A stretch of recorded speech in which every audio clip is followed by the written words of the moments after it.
everyone. Today's video will answer the question, what does vaccination mean for my community? Some of you might recognize the term herd immunity, but if you are unsure of what that means or why it is important, don't worry because I will talk all about it in this video.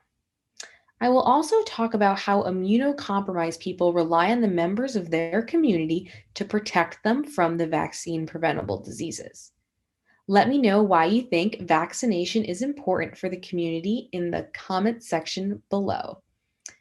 The germs that cause diseases have an ability to travel through populations quite rapidly and can infect a large amount of people in a relatively short amount of time.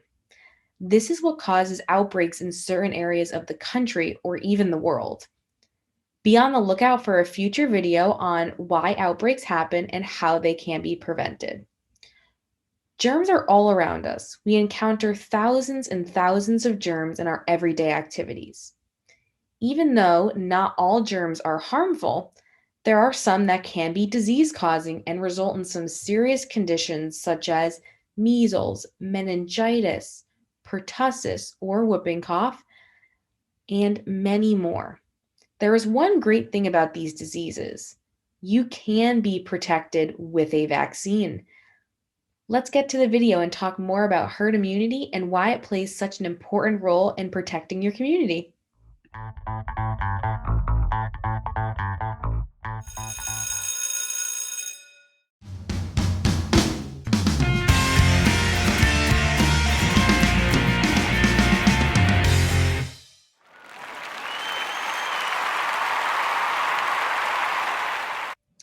When a specific percentage of the population is immune to an infectious disease, this provides protection to the members of a community.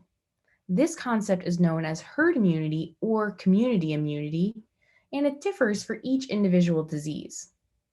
The percentages needed to reach herd immunity for each disease vary depending on the contagiousness of that disease. The more contagious the disease, the higher the vaccination rates need to be in order to reach herd immunity. Measles is an extremely contagious disease, therefore there must be high vaccination rates in order to reach herd immunity. The interesting thing about herd immunity is that if enough people are vaccinated in a community, those that may not be eligible or able to be vaccinated, such as babies, immunocompromised individuals, or pregnant women, they will be protected. Typically, people that live in a community share similar beliefs about vaccination. They might attend the same school, share the same religious beliefs, maybe participate in similar groups or activities.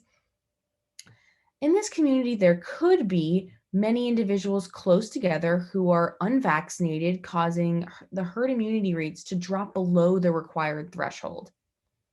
If a certain virus or bacteria is present and an exposure occurs, it can infect this whole group of unvaccinated individuals, which could ultimately lead to an outbreak in the community. In a community where the herd immunity threshold is met or exceeded, and most individuals are vaccinated, an exposure of a disease such as measles would not likely result in an outbreak because the majority of the community is immune. Immunity over time can fade depending on the type of vaccine. That is why it is important to know which vaccines require boosters.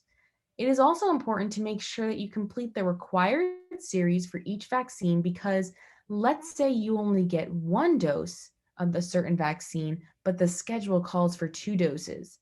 You will not reach maximum protection unless you get those 2 doses. A lot of people believe that diseases such as polio have disappeared because of the low infection rates that we currently see. However, if we stop vaccinating, these diseases can come back and infect a large number of unvaccinated people. In a lot of areas around the world, these diseases are still prevalent, and therefore they have the ability to travel to the United States and infect the people who are vulnerable. The United States has relatively high vaccination rates compared to other countries, which is great. However, there are still communities who have unvaccinated individuals which are at risk for contracting these dangerous diseases. So this is why vaccination is so important, not just for your own protection, but also for your community. If we stopped vaccinating against these diseases, we would likely face multiple different epidemics. Years ago, we worked so hard to fight these diseases, so let's not have to fight them again. Look out for future videos on the vaccine preventable diseases, why you should vaccinate, and why do disease outbreaks happen. Thanks for joining us. See you next time on the World of Vaccines.